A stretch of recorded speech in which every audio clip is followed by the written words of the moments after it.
Hi everybody, can you see me and hear me?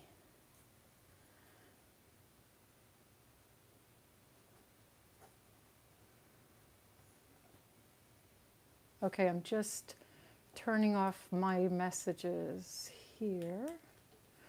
Okay. All right, I turned off my messages, but okay, I see other people are saying hi. It's great. Hi, Lizette, Ann Edmonds, Love Hadley, Valerie, Handcrafter Robin, Casey, Robin Booth, Peggy Marsh, and Godfrey. I'm so glad to see you all here. Okay, so I have so much to show you today. In fact, I asked people to submit questions ahead of time, and I have pages and pages and pages of questions. So I'm not going to waste time. I'm going to get right into things, and I have things set up in order so that it makes some sense rather than just hopping around to the topics. We have three topics we're going to cover today. One is on knitting gauge. The next is yarn substitutions and choosing needles. So I'm not going to answer any questions during those segments, but then at the end of that, I will open it up for live chat, and you can ask me anything on those topics if we haven't covered it. So I hope you're ready to dive into this, because I sure am. I'm going to take one more look here at oh, hello, Belinda. I see we chatted yesterday on email. She's stuck in the Norwegian mountains, and she lives in England but can't get home. So hi to you. And I also want to give a couple of quick shout outs to Anya from Ireland and my good friend Linda Henderson, who used to run all of our customer service and operations at the NobleKnits warehouse. So hi to you. So we're going to start with understanding gauge, and I got really great questions from Cindy Hewitt, Honey Allman, and Jackie Kainunen. They want just kind of general overall questions. So if you're watching, I'm so glad we're going to cover that right now. Knitting a gauge swatch is really important when you start knitting garments. And it's something everyone has said, I knit to gauge, I'm not going to do this. But then when you don't, you end up with a sweater that doesn't fit the way you wanted, and you're really disappointed about it. And you've spent hours and hours knitting a project that's not going to work because you didn't take the half hour or less that it takes to knit a gauge swatch. So that's what we're going to cover. It's not always as important if you're knitting a shawl that's you can adjust the size easily, or just keep knitting to make it. But it is important for hats, because I've made hats without gauge, and I made a baby hat and it looked like it could fit a 20-year-old. So don't do that. So let's start with the first question I have. This is from Lori Calhoun, and she says, if I knit a 4x4 inch and it's too small, do I go up or down in the needle size? That's my biggest challenge. Any tips to remember to go up or down would be helpful. So first of all, when you're knitting a gauge swatch, the label or the pattern might say gauge is 20 stitches and 40 rows to 4 inches on a size 8 needle. So most people think, okay, I'll cast on 20 stitches, and then I'll be able to measure my swatch, and I'll know if it's too small, I'll do something. If it's too big, I'll do something. But what you really want to do to get an accurate measure is you want to cast on an additional like 8 to 10 stitches. So if that gauge is 20 stitches to 4 inches, add another 10 and make it 30 stitches. That will really help you get a good accurate measure. You won't have to deal with edges curling or edge stitches. You'll get an accurate gauge. Now sometimes a pattern will say 5 stitches per inch is the gauge. And then you think, okay, I only have to measure 1 inch. But the reason why we take a 4-inch gauge is because it gives a much more accurate read. Because sometimes you could have, if you're measuring just an inch, for example, and it's like a 1/2 inch or a 1/2 stitch or a 1/4 stitch over, you might not think in that little tiny space it's important. But once you get into a whole sweater, you could have a variance of anywhere from 2 to 9 inches or more in your finished project. So you could be going up 2, 3 sizes or down that way. So that's why an accurate gauge over 4 inches is measured, and you want to cast on an extra 8 to 10 stitches to get that measurement. And then the next question I have is from Barb Gores, and she says, is there a best number of stitches to cast on for your gauge swatch? Are there some good guidelines to follow picking up the number of stitches, especially if it's a more complex pattern like lace or an open lacy eyelet type of pattern? So that's a great question. So we just talked about using an accurate gauge and adding those 8 to 10 stitches to get that more accurate gauge. But if you have a pattern, a lot of times the designer of the pattern will tell you, it'll say, okay, you'll have repeats in the pattern, and it might say 2 repeats to 4 inches, or 2 repeats equals 5.5 stitches. So that's what you want to measure your gauge over, is that measurement, not the regular 4 stitches to an inch. Oh, and I also wanted to talk about, I'm jumping around here, Lori Calhoun asked about using bigger needles or smaller needles with her gauge swatch. So let's say you knit your swatch and you ended up with, you were supposed to have 20 stitches over 4 inches, and you ended up with 23 stitches to 4 inches. That means that your stitches are too small. So you need to use a larger needle and make the stitches more open to take up more space over that 4 inches. And the same goes for if you have too few stitches. Let's say you ended up with 17 or 18 stitches. What you're going to need to do is go down in needle size so that your stitches take up more, you have more stitches over that 4 inches to make your 20 stitches. So in fact, I wanted to show you, I just whipped up a couple of little swatches yesterday, and they're garters, so they don't open up quite as much as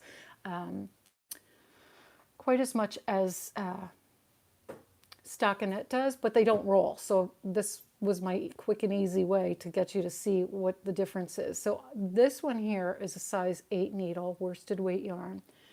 This was going down to a 6 needle, and this is going up to a 10 needle. So over 4 inches, you can see that it doesn't look like it would make that much difference. But if you were knitting a 40-inch sweater, this would be the 40 inches, and you didn't get the gauge right, and you got this gauge, you would be at a 36-inch sweater, so that would be really tight. Or you would be at a 45-inch sweater, which is like 2 sizes larger than what you need, and it will be swimming on you. So those are some important things to keep in mind with gauge.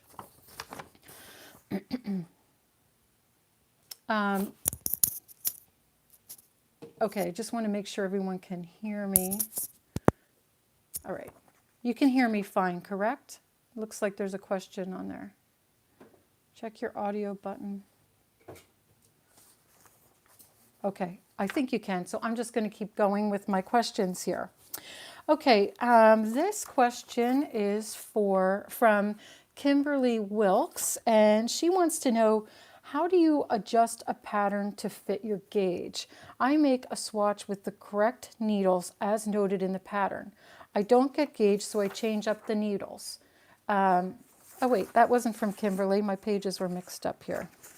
That was from Sandy McMillan. Sorry, Sandy.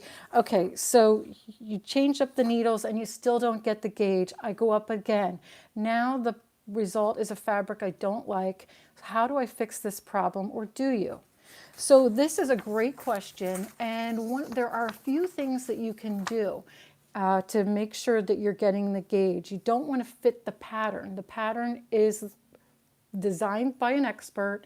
There was a lot of effort that went into making sure the gauge was right, checking all the measurements, and getting the proportions just right. So you always find the pattern first and then fit the yarn for that pattern, not the other way around. You don't re-engineer the pattern.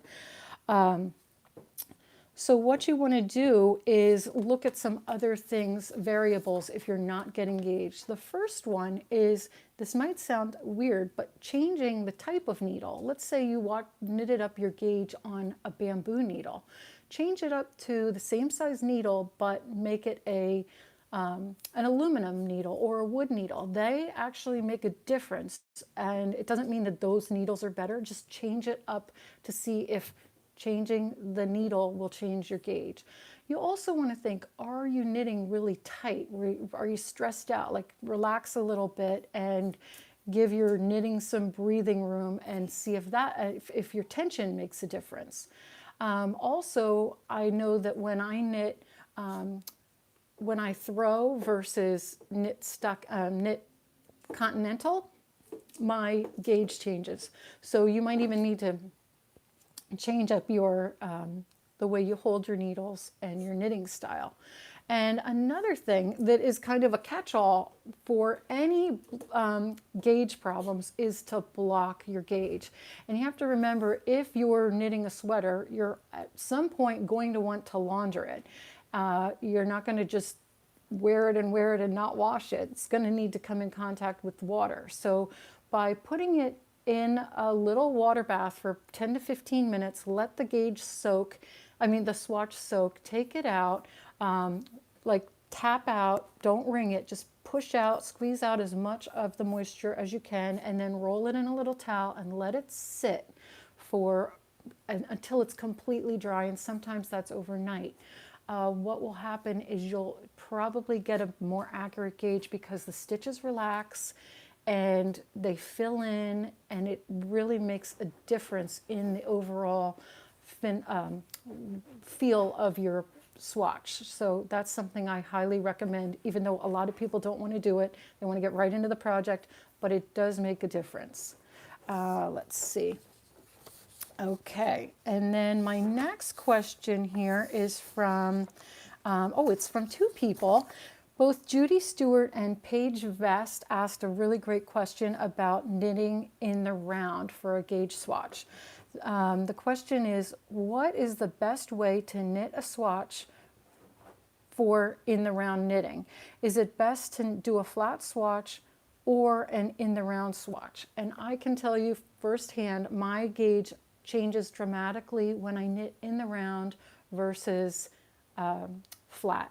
So you always want to knit in the round. In fact, I have a link from UU Yarns that I will include in the description. I'm not sure if that's available now. Let me just check here. Yes, I have a link in the description below. If you just click on Show More, you'll see a whole bunch of links that I've added for resources for you today.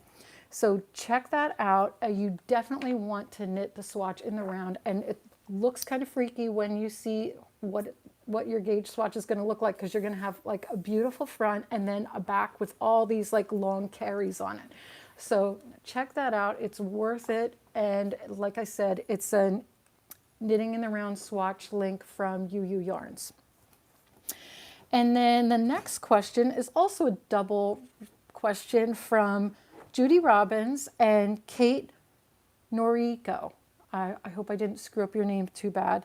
But this is a question regarding pattern gauge versus yarn label gauge. And it's a very common question, and I have a lot of good answers for you on it. The question is, I'm working on a pattern that calls for needle size 8 or the size needed to obtain the gauge.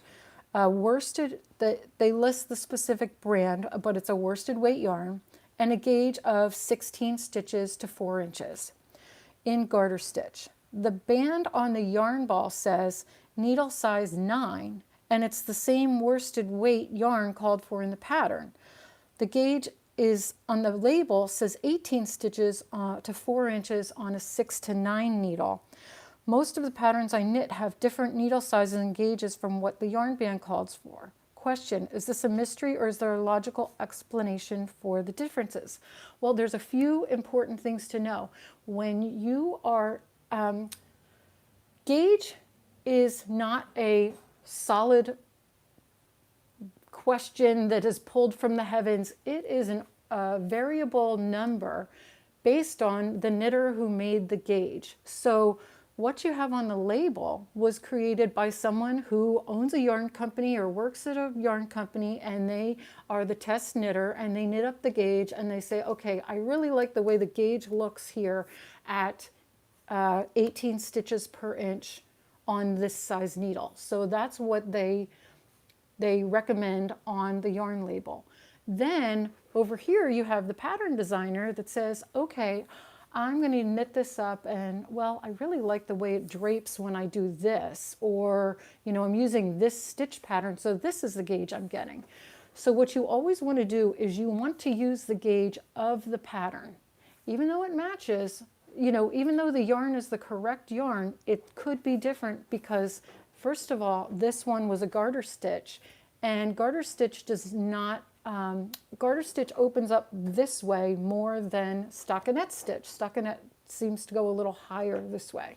So that's why you're getting these, that's why you probably have that 2 stitch variance of 16 stitches instead of 18 stitches. And it could just be the way she liked that yarn and the way her gauge was. Let's say she's a really loose knitter. So you never want to listen to someone who says, I always knit to gauge, because every gauge is different. And they probably have a lot of screwed up projects that they're not telling you about because it's an arbitrary number. I know I used to get a lot of patterns from a yarn store that was near me, and this yarn store owner was a very loose knitter. So I knew if she had designed the pattern that I always had to start at least 2 needle sizes down from what she knitted. And that was my starting point, and then I'd work from there to get the gauge. Okay, and then I want to make sure I answered all that question. Yeah, that's it. Okay, then my next question here is from Valerie Wood. I can't get gauge. I don't know, I often don't get the gauge. I use the needle suggested. I usually have to go down to smaller needles. The gauge stitches are too large. Then using a smaller needle, the next size down, I may get the same gauge as before, or now a gauge is too small. There's no in between needle sizes. What should I do? This is why I've never attempted to knit a garment. Okay, Valerie, I have a great answer for you. This is where blocking is your best friend. If you're debating over 2 needle sizes, take that swatch, block it. I'm sure that you will find one of those works out accurately. And the other thing is, if let's say your gauge swatch is too small and you need a little stretch out of that, if you block it and you stretch it a tiny bit and pin it out, you'll be able to get that gauge that you want instead of messing around with the needles and making yourself crazy. Knit it at the gauge that you like, that looks really good, and see if blocking doesn't take care of that problem. Okay, the next question I have, and this is the last one for row gauge, is for gauge, is on row gauge. And this is from Barbara. Sorry, Barbara, I don't have your last name, but if you're here, I'm happy to answer your question. I can get row gauge by moving up or down a needle size, but then that will throw off my stitch gauge. What do I do?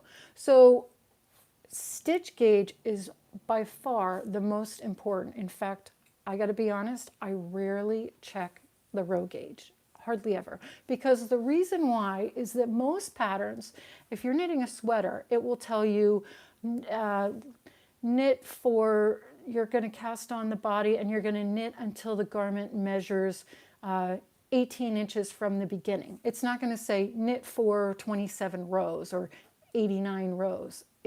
Most of the time it will tell you a measurement. So it's more important to get the stitch gauge across instead of the row gauge. However, I also have a whole blog post on getting row gauge, and you can check that out in the comments below.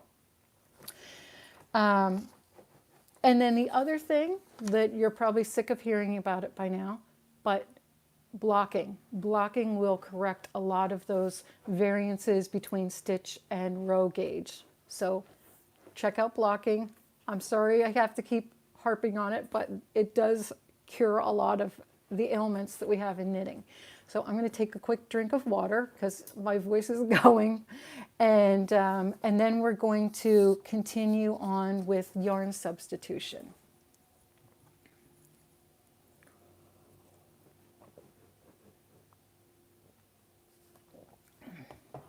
Okay, now if you're joining me late, I just want to say that I've segmented this out and we're covering each of the topics. First it was row gauge, which we just finished.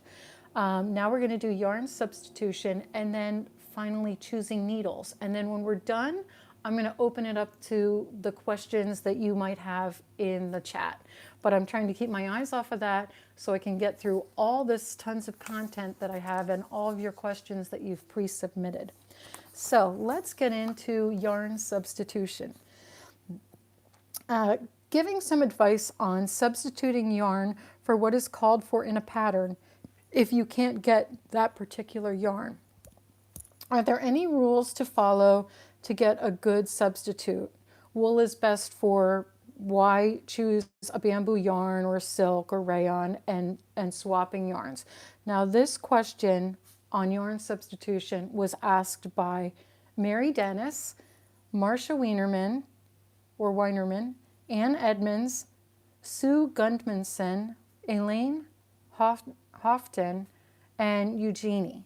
So I have, first of all, in the link below, you will find a yarn substitution chart.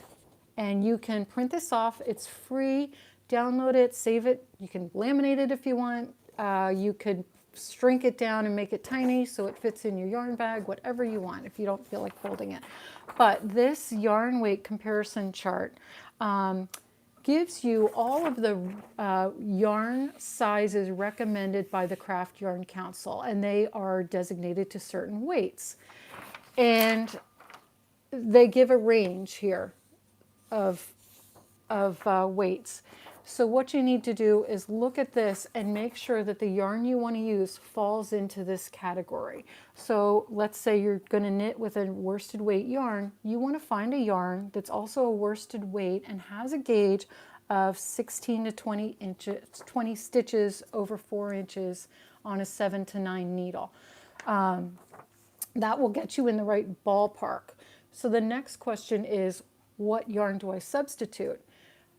You want to keep, as a general rule, this has always worked for me, I always like to keep animal fibers together and cellulose fibers together. So the animal fibers are wool, wool blends, alpaca, vicuna, all of your, anything that comes from an animal goes in that category because most of them tend to have the same, well, I shouldn't say they do because alpaca doesn't have the same springiness as a wool, but if you group them together, you'll have a much better result than if you go over to a cellulose fiber. So the cellulose fibers are things like viscose, rayon, cotton, linen, anything that comes from a plant. Keep those together because those fibers don't really have much give. And the drape tends to be different. Also, I also throw silk over here in the cellulose fibers because it doesn't have much give either, and it has a similar drape to a lot of these other fibers. So that's how I usually substitute my yarns. I categorize them in those two groups, and if it calls for a wool, I use a wool blend or alpaca. If it calls for a linen, I might use a linen or cotton or silk, and I'll usually end up with the result that I want. And then the next question is from, okay, this is from Kimberly Wilkes. This is your question, Kimberly. How do you choose the best yarn for your project while keeping it within the personal budget constraints? This is huge for me because I can't afford many of the yarns that appeal to me, and I don't want to be limited just by using what is available at big box stores, which are mostly acrylic yarns. And there are a lot of options out there. Go to your local yarn store, first of all. And one of the things I recommend is the place you're going to spend most of the money on yarns is hand dyes. And the reason why is because there is so much labor that goes into them. So if you can stick with yarns that are produced at a mill and don't have the added labor of hand dyeing, sometimes they even look like a hand dye, but they're not produced by hand. That will cut down on your cost dramatically, sometimes cut your cost in half or more, depending on how well known the hand dyer is. And there are companies out there like Barocco, Plymouth, that provide these really beautiful fibers that are a fraction of the price of some of the hand-dyed fibers. So that's one direction to go. Another place that I really love is a company called KnitPicks. And if you're not familiar with KnitPicks, I don't have a link in here, but I will add the link below. I love their yarns. They are the manufacturer of their yarns, and they really keep the prices low because there's no middleman that's bringing it into the country and adding on to the price, and then a retailer on top of that adding on to the price. So if you can go direct to the manufacturer, a lot of times that will cut down on your price. I know UU Yarns is another one that you can buy direct from the manufacturer, and you won't be paying the same price as if you, well, I mean, the price would be the same, but they offer better discounts and bundles and kits.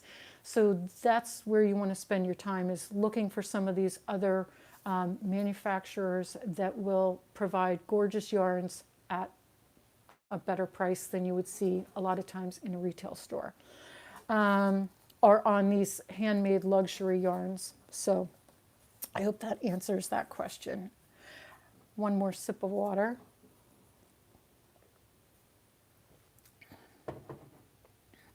Okay, and then the next question is from Lori Calhoun again, and Cecilia Landon and Lisa Steindel. You guys have a great question. How do I use a different weight yarn than the pattern suggests?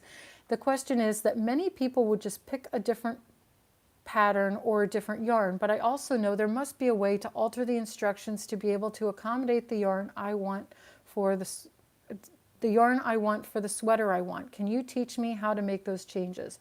And can you recommend where or how I can find a way to change patterns and gauges written for bulky yarns to use with my worsted yarns and vice versa?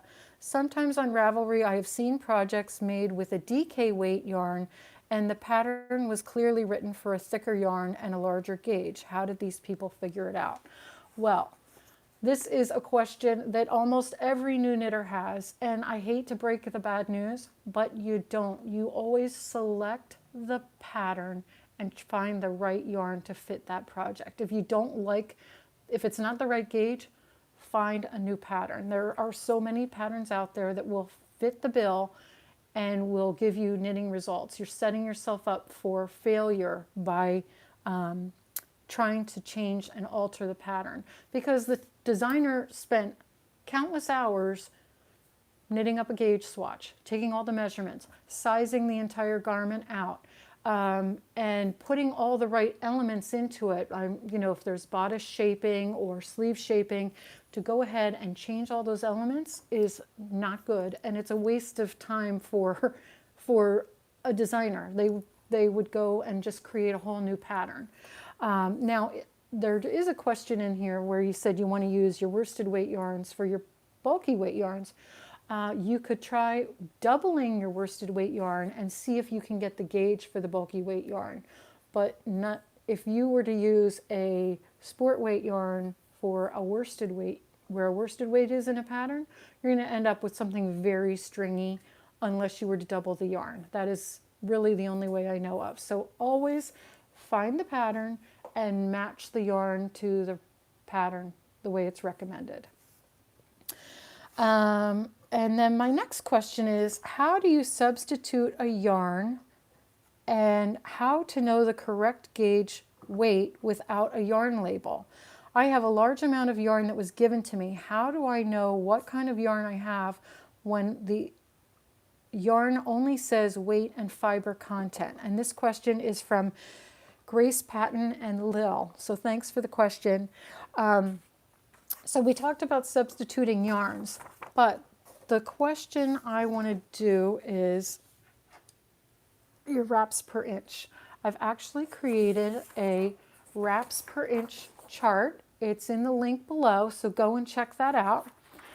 And what that means is if you don't have a label on your yarn, or you've lost it, you know, that happens. You think you're going to knit one thing and then you decide you don't like it and you throw that yarn in your stash, and then a couple years later you're digging through and thinking, okay, I want to knit this, but I have no label.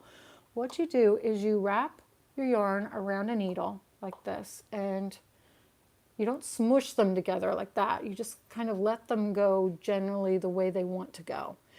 And then you measure that over a 1 inch space and find out how many wraps are in that inch. And I usually measure it a couple times. I had a lot more wraps on here yesterday, and I wrapped it in a few places. And then you go to your handy dandy wraps per inch chart, and it will tell you if you have, so mine is a worsted weight, and I got 10 wraps per inch on this yarn yesterday. Well, it falls right in for wraps per inch should be 9 to 12 wraps. And then what you do from there is you go to your yarn weight chart and you find out what the gauge is on that. So it says here it's a worsted weight. It gives me 4.5 to 5 stitches per inch, but this will give me my needle sizes and everything else on the yarn weight chart. So use these two charts in conjunction. Okay, so, and those, like I said, free printables down below. And my next question is how to choose yarn for your shawl. I've come out with a few shawl knitting patterns here on YouTube, and Helen Schollenberger knitted one, but she wants to use a fingering weight yarn instead of the, I think it was a DK or a sport weight yarn that I used. So with those shawls, you can just keep knitting. You can go down a needle size. So what I do is I use the recommended needle size. Maybe I'll go up 1 needle size to open it up a little bit. And then I just follow those patterns that I have on the videos and just keep going, because it'll just keep getting larger to get to the size that you want, rather than trying to add to it. And they used self-striping yarns, so you don't want to double it up because that'll ruin the look of the self-striping yarn. So hope that answers your question. Next question is from Nancy Olmstead. I want to make a hat, but the yarn I want to use is sport weight, not worsted weight as the pattern calls for. So I want to just give you an analogy, and this goes back to the question I have about other people asking about substituting a yarn. Sorry, it's going to get noisy for a second. So let's say you decide you want to bake cupcakes and you don't have one of these, which is a cupcake tin. Well, I'll just use this for my cupcakes. It's not going to work. It's the same thing when it comes to substituting yarns. You need to get in the right range, get the right product for the job. Another example I have for you is measuring spoons. Okay, I have my 1/4 tablespoon quarter teaspoon, half teaspoon, teaspoon, and tablespoon. Well, let's say I lost my teaspoon, and my recipe calls for a teaspoon. Well, I don't have one, so I'll just put a tablespoon of salt into my cupcake batter instead of the teaspoon that it asked for. How would that work out? It's not. You really need to use the tools the way they're made. And the same goes for drill bits. So here are my drill bits. And, well, what are these? Yeah, drill bits for drilling. So my screw needs this size, but I don't have it. What's going to happen if I use this size?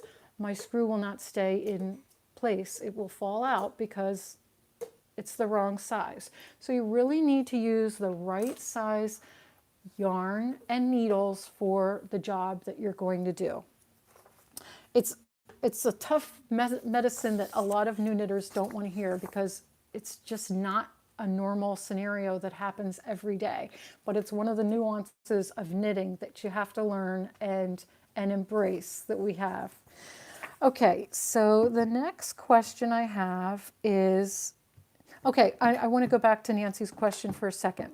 So you do want to stick with a worsted weight yarn. However, I'm really sorry, I have a puppy here. She's 9 months old, and I gave her a whole basket of treats to play with beforehand, and she's knocking it at my table. So sorry if there was some bouncing around a second ago. All right, back to Nancy's question. So if you were to use sport weight, you could double it to get the gauge. You just need to make sure you knit up a gauge swatch. But I would recommend, in my personal opinion, going up to a worsted weight yarn rather than doubling it. Because sometimes with sport and you're doubling it up on a hat, that's a lot of heaviness and a really thick hat. So it's just up to you, but like I said, I would just go to a worsted weight yarn. Okay, and then my next question, this is the last question here in our yarn substitution section, is I'm a relatively new knitter and I have begun to knit hats. I know wool is a good fiber to use. What about wool with 20% nylon? Also, what fibers should be avoided when knitting hats? This is from Donna Tabe. So, great question. The reason a lot of yarns use nylon is to add some durability to the yarn, and it's often added to sock yarns, and they're usually fingering weight because if you had a wool sock, the wool on the heel and toe would probably wear out a lot faster, but the nylon adds that added durability and your heel and toe won't wear out as quickly. So nylon and wool in a hat is a great combination. You can't go wrong with it. It'll work well as long as it's the right gauge. And I would avoid some of those cellulose fibers because they have no give. I would stay away from silk, cotton, linen, chenille, anything that is known over in the in the plant fiber world, I would stay away from.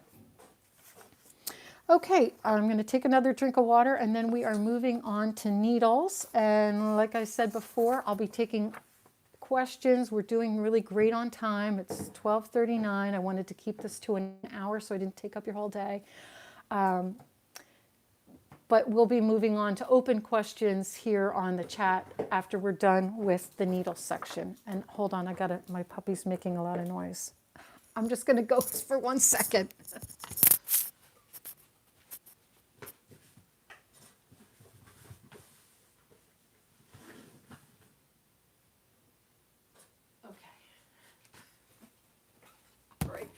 Here she is. Here she is. She needs a haircut desperately. And I don't know, I think this treat that's in here is too big. So I'm just going to take it out real quick and then we'll get back to the questions. Okay. There you go. All right.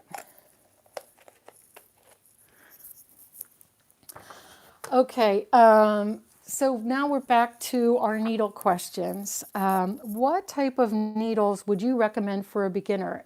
An example, aluminum, bamboo, carbon fiber.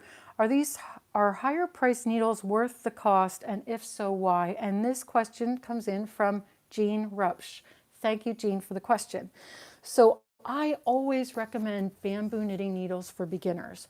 And there's a very important reason why. Bamboo needles are smooth but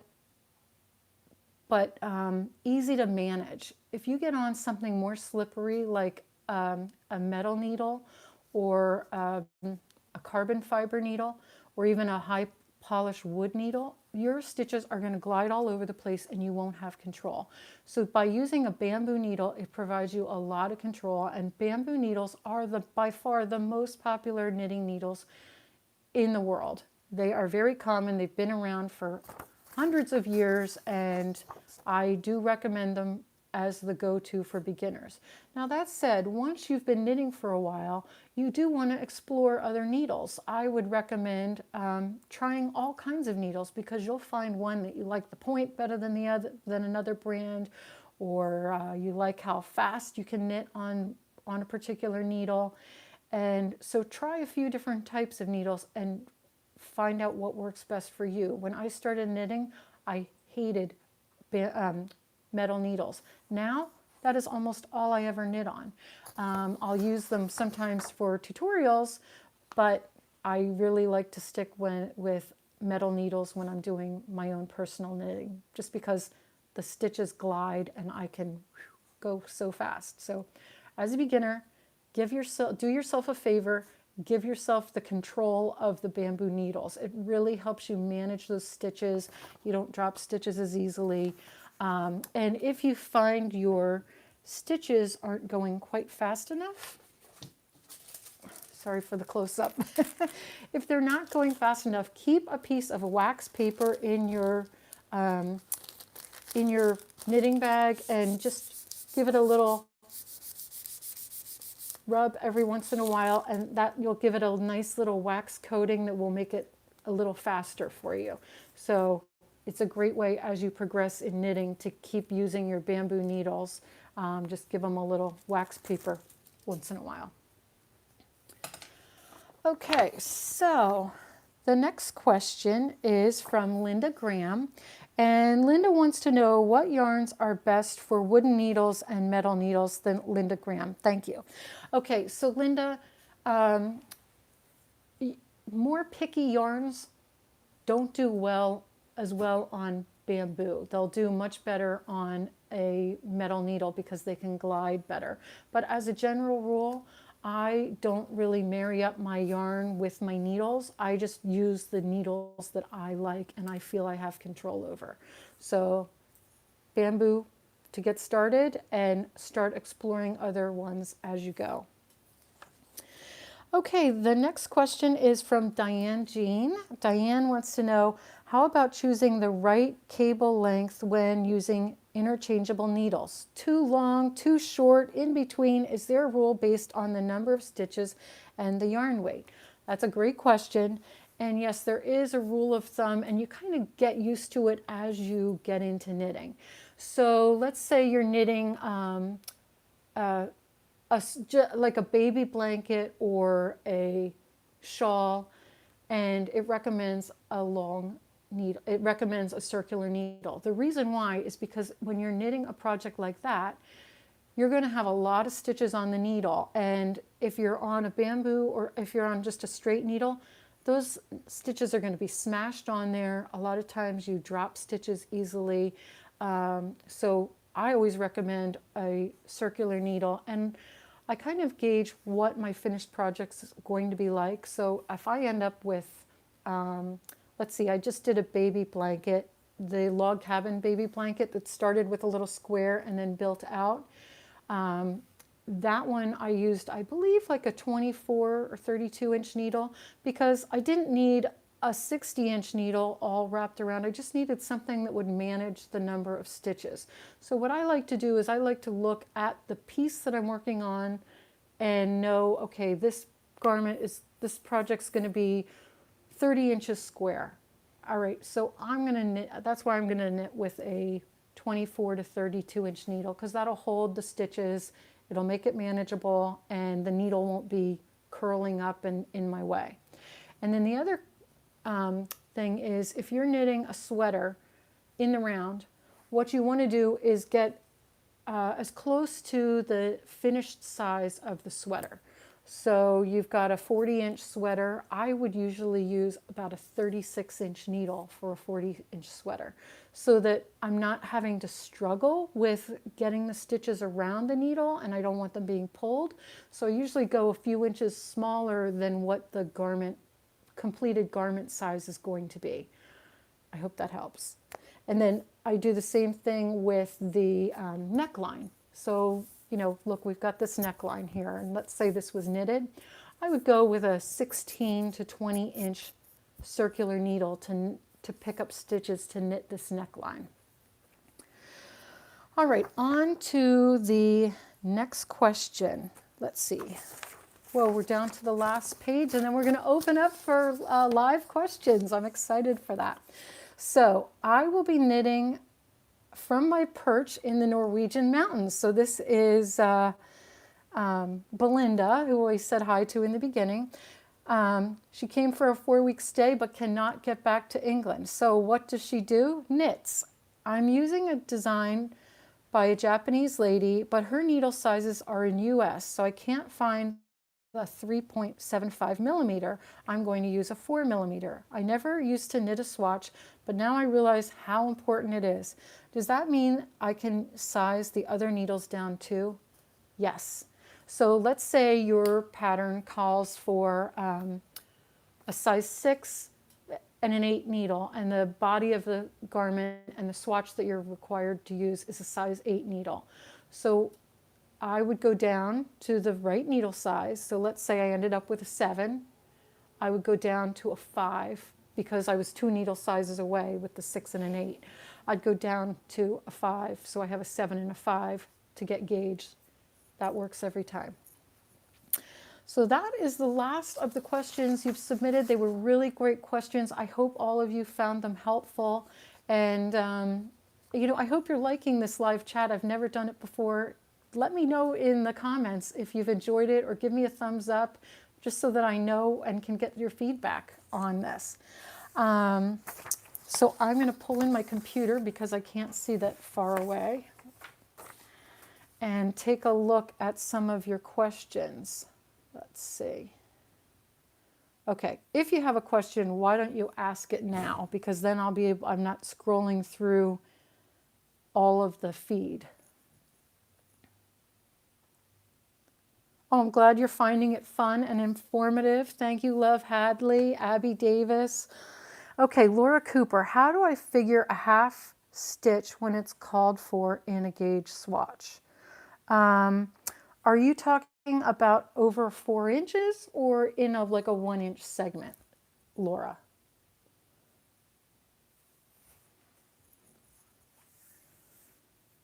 If you could clarify your half stitch, that would help. Okay, over 4. So if you end up with an extra half stitch over your gauge, I would stick with the needle size. I wouldn't worry about it over a 4-inch gauge. And that can easily be remedied by blocking afterwards. So if, let's say I knitted a swatch and I ended up with 20.5 stitches, I would go with that needle size every day, and then use blocking to rectify any error with that block. Okay, so that was a great question. Let's see what else we have. I'm so glad you enjoyed it. Okay, thank you. Let's see. Does bamboo yarn work well for toys? You know, bamboo is kind of it's a bamboo cellulose, and I don't think it has the longevity that a cotton or a wool would have. And it doesn't always have the same drape for toys, so you want the toy to usually be pretty tight. So you can achieve that really well with cotton or wool, and those are what I usually stick to for knitting toys. And that was from, oh, I lost your name, I'm sorry. Oh, Margie Rosenberg, hi to you. Okay, there's so many people. Let's see. Um,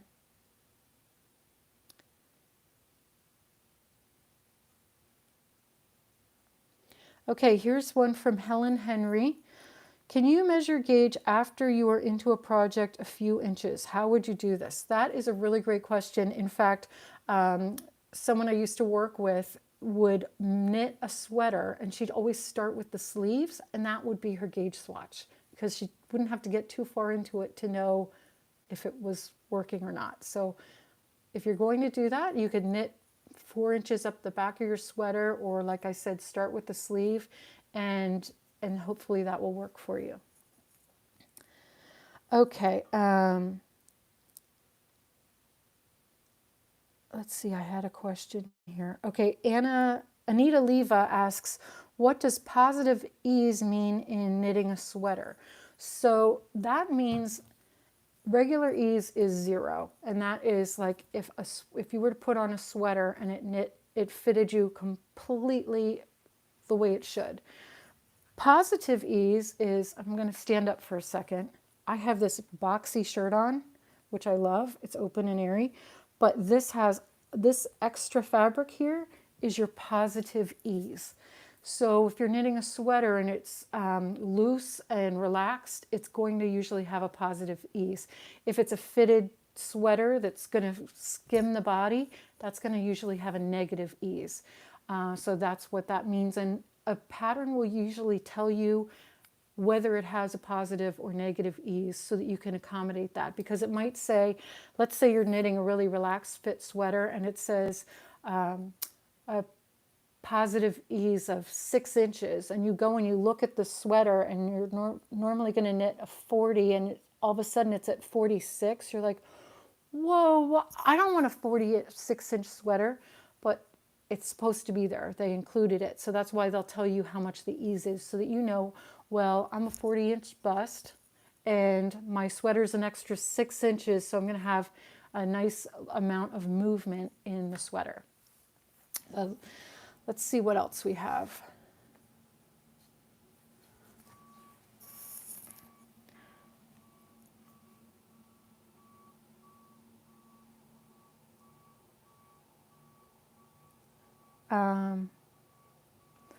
Does the amount of yarn needed for a sweater allow enough extra yarn to do a swatch, or should you always buy a spare skein?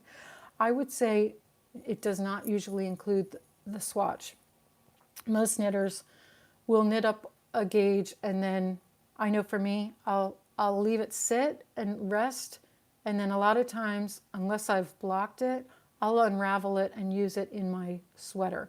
So I would count it as not being part of the finished project, or add an extra skein. Okay, how do you properly measure the chest? That's a very good question. So what I like to do is you just need a measuring tape, and you just measure it around your bust line. So that is going to be your measurement. It'll give you, sometimes it'll give a bust measurement, but then for a completed chest measurement, it's giving you the actual finished size of the garment. So when I'm looking for sweaters and I want to figure out what's going to work best for me, what I'll do is I'll go look in my closet and I'll lay out a couple of sweaters and I'll measure across to see what my favorite sweaters measure. And that helps give me a range for a completed bust measurement of where I want to be in my sweater size when I see a completed bust measurement in a pattern.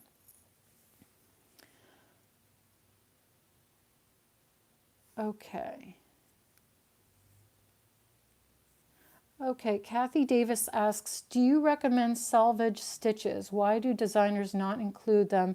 If you use them, which method do you prefer? Well, it depends on the project. I love salvage edges for shawls and baby blankets and things like that. I don't usually use them when I'm knitting a sweater. It Sometimes you can use them, it'll give a nicer finished edge on the inside, but I don't usually use selvage edges in my designs.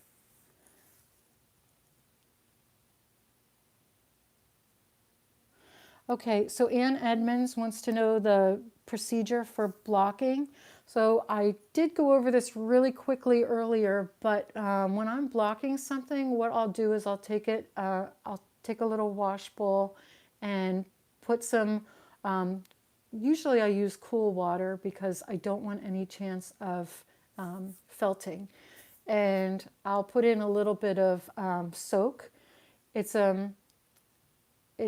it's just a little sudsy wash that just helps relax the fiber and cleans it. And I put a few drops in there. I let my swatch or garment sit in the water for 15 minutes or so. And then I pull it out of the water and I just gently squeeze out the water. So if it's a swatch, I'm just like squeezing. I might fold it and squeeze like this. But what you don't want to do is you don't want to wring it because that could cause it to felt. And you just want to get as much water out of it that way. Then I take a towel and I put the towel under it and then I roll it with the towel and I squeeze out as much water as I can and then I let it sit. Now some things, like if it's a swatch like this, I'll just let it sit. I know it's not going to curl, but if I'm blocking something like stockinette or a lace project, I know that I'm going to need to I'm going to need to use some blocking pins to lay it in place and allow it to dry being blocked with pins. So the key is you want to let it be completely dry before taking it out of those pins. So that's how I block. We're almost out of time. I don't know if anyone else is there one final question anyone has before we sign off? And when I use, there are blocking boards available for blocking. She wants to know, can you show what surface you use to pin it? I also use yoga mats, and sometimes I'll just use a towel or 2 or 3 towels together, and I'll pin it out there. And sometimes I can't put it out in a big area because I have a puppy who will dive into it as soon as possible. So I'll just block it in a small area using towels and some pins.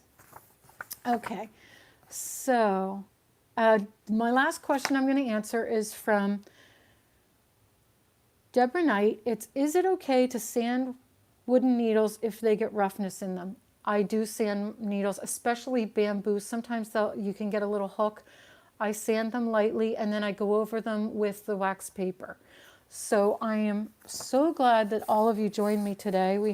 I'm seeing 352 knitters. I'm so glad you're here. Thank you for joining me. If you're not a subscriber already, subscribe and then hit the little notifications bell and you'll get notified every single time I post.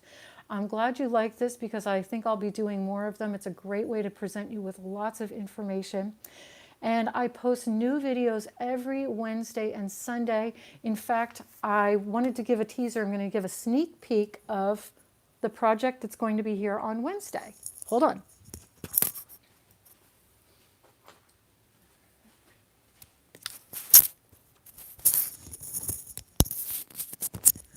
Okay, I'm going to give you 2 sneak peeks because you waited all the way to the end.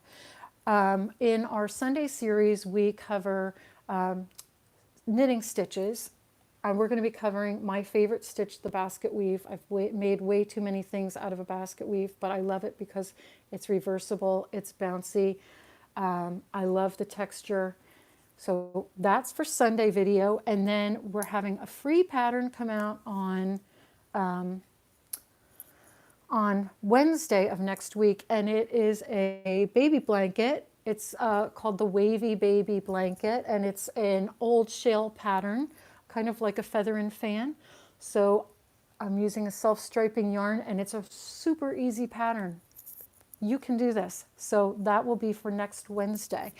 Thanks for joining me, everybody, and have a great day.